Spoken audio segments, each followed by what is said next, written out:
cara menelusuri rawi atau perawi hadis menggunakan maktabah syamilah. Masih kita menjelaskan tentang hadis-hadis yang berkaitan dengan saum di bulan Muharram. Setelah kemarin kita menjelaskan saum tentang Muharram itu ada perintah dari Rasulullah SAW untuk melaksanakan saum setelah atau sebelum tanggal 10 Muharram, dan hadisnya memang dhaif. Kemudian hadis yang kedua yang berkaitan dengan hadis saum Muharram, yaitu tentang terdapatnya sebuah hadis yang mengatakan bahwa saum bulan Muharram, satu kali saum itu sebanding dengan 30 hari saum di bulan yang lainnya, atau satu hari saum pada bulan Muharram berbanding 30 hari. Kita coba buka tahrijnya, kemudian kita telusuri bagaimana status sanadnya dengan metode pencarian rawi pada maktabah syamilah. Seperti biasa, kita buka maktabah syamilahnya. Kemudian di sini kita buka bahas. Setelah itu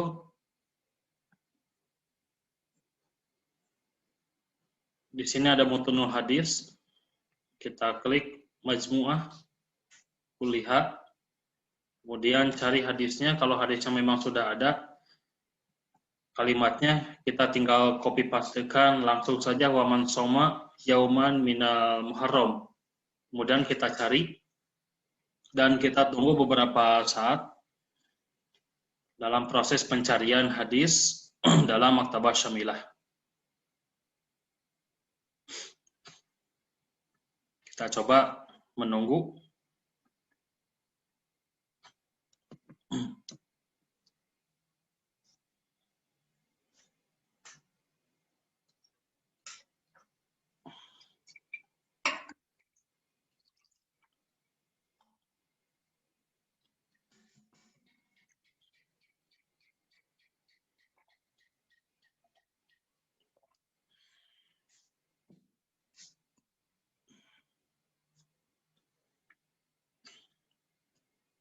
Kalau agak lama berarti memang hadisnya sedikit gitu. Jadi kalau agak lama pencarian hadisnya, ada kemungkinan hadisnya sedikit atau memang salah kata kuncinya begitu. Jadi tidak akan lepas dari itu. Kalau salah kata kuncinya, kita cari kata kunci yang tepat. Oh, ternyata sudah ada nih, udah keluar. Nah, di sini yang keluar adalah Mujam As-Shagir At-Tabarani. Nah, Imam At-Tabarani pun di sini menyimpan di dalam kitabnya As-Shagir. Ini menunjukkan bahwa sanad hadis tentang saum bulan Muharram yang sebanding dengan 30 hari, itu memang hadisnya tafarud biasanya. Jadi hadis-hadis yang tafarud, hadis-hadis yang bermasalah menurut Imam At-Tabarani, itu biasanya disimpan di dalam Mu'jam As-Shagir atau Mu'jam Al-Awsat begitu. Kalau tidak tafarud, biasanya Imam At-Tabarani menyimpan di dalam Mu'jam Al-Kabirnya. Nah, jadi hadis ini di sini disebutkan kata Rasulullah SAW, di sini lafadznya man soma yauma arafata kana lahu kafaratun sanataini. Man soma, barang siapa yang saum yauma arafata, pada hari Arafah, kana lahu, maka baginya kafaratun, menjadi kifarat penghapus dosa sanataini, 2 tahun. Ada tambahan seterusnya, waman soma yauman, barang siapa yang saum 1 hari minal Muharram, dari bulan Muharram, falahu, maka baginya bikulli yaumin, tiap 1 hari itu salah suna yauman, sebanding dengan 30 hari. Nah, di sini dijelaskan lam yarwihi an Hamzata Az-Zayyad illa salamun at-tawil tafarrud bihi al-Haysamu ibnu Habib. tidak meriwayatkan dari Hamzah Az-Zayyad kecuali hanya Salam At-Tawil tafarruda bihi Al-Haytham Ibnu Habib. Al-Haytham Ibnu Habib telah menyendiri di dalam periwayatan hadis ini. Nah, kemudian di sini pula Mu'jam Zawaid Al-Haythami, jadi keluar hadisnya. Jadi kebanyakan hanya Imam At-Tabarani saja yang meriwayatkan. Ikhwan fillah, coba sekarang kita telusuri bagaimana derajat hadis ini. Cara mencari jarah ta'dil terhadap rawi-rawi menggunakan Maktabah Syamilah itu ada beberapa cara. Cara yang pertama bisa menggunakan tarjamah, bisa juga dengan cara men-searching di dalam kitab-kitab jarah ta'dil atau kitab rijal. Kita coba cara yang simple menggunakan Maktabah Syamilah. Di sini Ibnu Abbas tidak usah dicari lagi apakah sikoh atau tidak, kita sudah tahu. Sekulul sahabah kudulun, semua sahabat adalah adil, jadi tidak usah dibahas lagi. Mujahid pun sama, sebagai murid dekatnya Ibnu Abbas, termasuk sikoh, dan kita pun harus mengenal rawi-rawi yang memang sudah terkenal kesikohannya. Nah, mungkin bagi yang awam, Lais bin Abi Sulaim itu tidak tahu. Jadi Lais bin Abi Sulaim itu apakah sikoh atau tidak. Nah, baru kita memeriksa bagaimana status Lais Ibnu Abi Sulaim. Ada beberapa cara, saya akan menunjukkan cara yang termudah menggunakan Maktabah Syamilah. Pertama-tama, kita blok dulu nama rawi bernama Lais bin Abi Sulaim. Kemudian, kita klik tarjamah. Nah, ini yang gambar, ada gambar telunjuk begitu. Kita klik Lais bin Abi Sulaim. Nah, di sini ada beberapa rawi. Kita cari Lais bin Abi Sulaim. Nah, di sini misalkan ada Lais bin Abi Sulaim, ini juga ada Lais bin Abi Sulaim. Nah, Lais bin Abi Sulaim di sini disebutkan Imam Ibnu Hajar menyimpulkan bahwa Lais bin Abi Sulaim itu soduk ihtilato jiddan. Dia itu soduk ihtalat jiddan. Sangat banyak sekali kekeliruannya dalam hadis, dalam periwayatannya.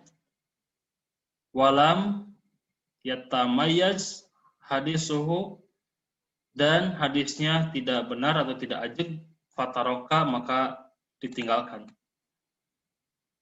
Kemudian Imam Ad-Dhahabi memberikan penjelasan fihi qufun yasir min su'i hifdhihi.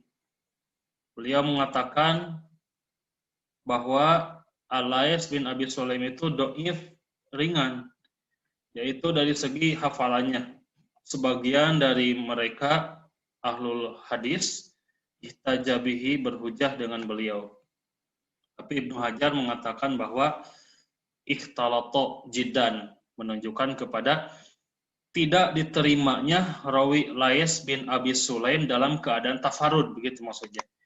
Jadi Lais bin Abi Sulaim bisa diterima apabila ada mutaba'ah, apabila ada penyerta rawi yang lain, tapi kalau sendiri tidak bisa diterima. Nah, ini kan sudah ketemu. Kemudian jarah ta'dil pun di sini disebutkan. Nah, di sini jarah ta'dilnya banyak sekali. Menurut Abdullah bin Ahmad bin Hambal, aku mendengar dari bapakku, dari Imam Ahmad, Lais ibnu Sulaim mutaribul hadis. Nah, ini mutaribul hadis, kata Imam Ahmad. Kemudian kita pun menemukan banyak sekali jarah ta'dil terhadap Lais. Banyak tuh. Ini caranya. Ya, sangat simpel sekali. Kemudian, di sini kita bisa menyimpulkan bahwa titik permasalahan hadis ini ada pada Lais bin Abi Sulaim. Dia rawi yang sul hifdi atau ikhtalata jidan, yang banyak sekali kekeliruannya dalam periwayatan hadis, sehingga disimpulkan menyendirinya Lais bin Abi Sulaim tidak diterima. Kemudian Hamzah Az-Zayyat. Hamzah Az-Zayyat ini siapa? Kita klik.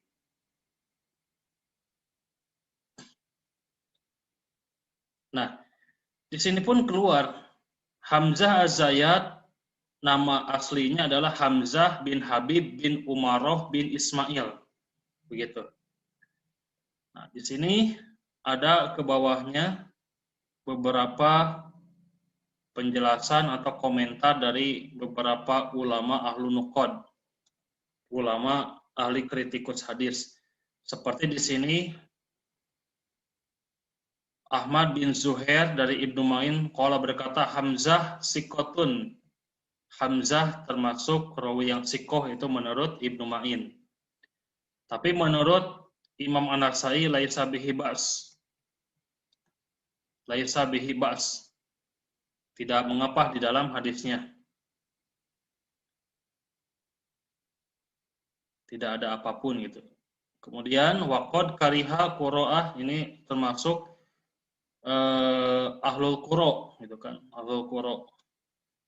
Nah, kemudian kalau kita ingin mencari beberapa periwayat, beberapa jarah ta'dil, kita bisa langsung mengcopy Hamzah bin Habib di sini sebagai nama aslinya. Kemudian kita minimaliskan dulu. Setelah itu kita cari lagi, misalkan di sini Takribut Tahzib. Kita cari langsung ingin menyimpulkan terhadap Imam Ibnu Hajar, bagaimana menyimpulkan rawi Hamzah. Kita cari kitab Takribut Tahzib. Nah, ini kan banyak, ada Takribut Tahzibnya, yang mana bebas. Mau Takribut Tahzib ini pun boleh. Kemudian kita klik di sini Hamzah bin Habib. Kita cari bagaimana menurut Imam Ibnu Hajar. Nah, di sini pun terlihat Hamzah bin Habib Az-Zayyat Al-Qura Abu Ammaroh Al-Kufi At-Taimi Maulahum. Nah, di sini menurut Imam Ibnu Hajar, Hamzah bin Habib itu saduq, zahidun, rubama wahmun. Minas sabi'ah, termasuk tabaqah ke-7. Nah, di sini saduq, zahidun, tapi terkadang waham gitu. Nah, ini penilaian Imam Ibnu Hajar. Saduq, zahid, rubama, waham, terkadang keliru atau terkadang salah di dalam periwayatan hadisnya. Nah, ini untuk Hamzah bin Habib. Nah, kemudian dari sini pun sudah kita bisa menyimpulkan bagaimana derajat hadis ini. Kemudian kita menambah penasaran, menambah lagi salam at-tawil. Bagaimana kedudukan salam at-tawil? Kita cek lagi tarjamah di sini. Cari salam at-tawil.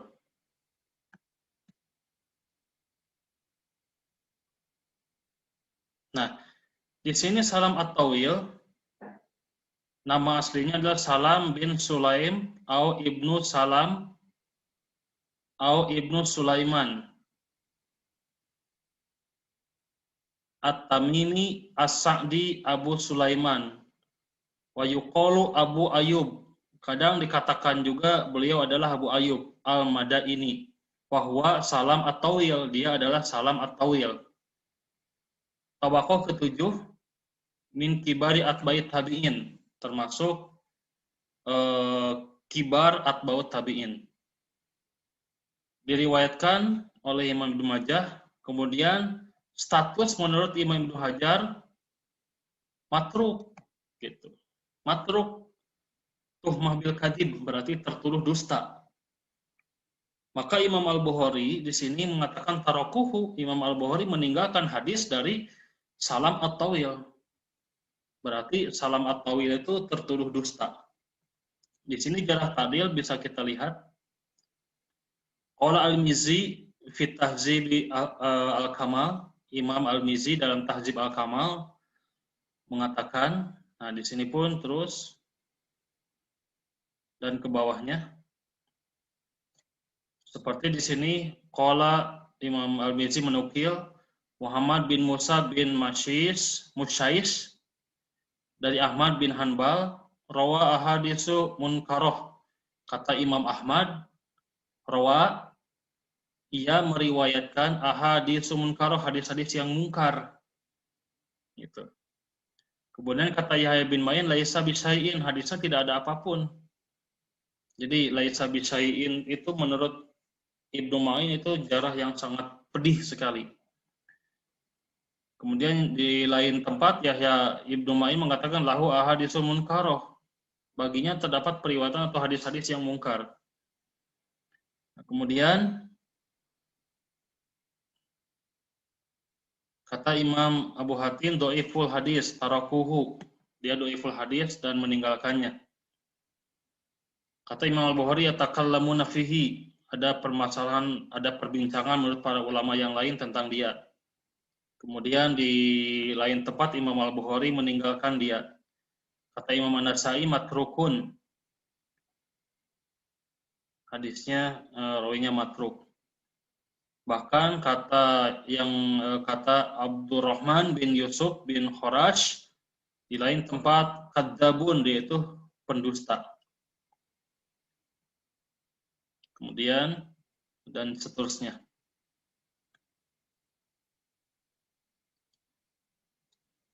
Nah, ikhwan fillah, di sini kita bisa menyimpulkan, jadi hadis ini hadis yang sangat dhaif sekali. Jadi hadis yang mengatakan bahwa barang siapa yang saum 1 hari di bulan Muharram, maka baginya akan mendapatkan pahala tiap harinya itu salah sunah yauman sebanding dengan 30 hari atau sebanding dengan 1 bulan. Nah, ternyata di sini ada 3 rawi yang bermasalah, terutama rawi Salam At-Tawil. Ada yang mengatakan kadzab, pendusta, ada yang mengatakan matruk yang menunjukkan kepada tuhmah bil kadzib. Jadi hadis ini secara status adalah hadis semi maudhu, hadis dhaif tingkatan kedua setelah hadis, atau hadis matruk tingkatan kedua setelah hadis maudhu. Ikhwatul iman rahimakumullah. Ini cara pembahasan atau cara mencari, bagaimana mencari rawi-rawi jarah ta'dilnya menggunakan maktabah syamilah. Itu kiranya yang bisa disampaikan. Mudah-mudahan bermanfaat, dan jangan lupa untuk subscribe, like, dan share. Akhirul kalam, wassalamualaikum.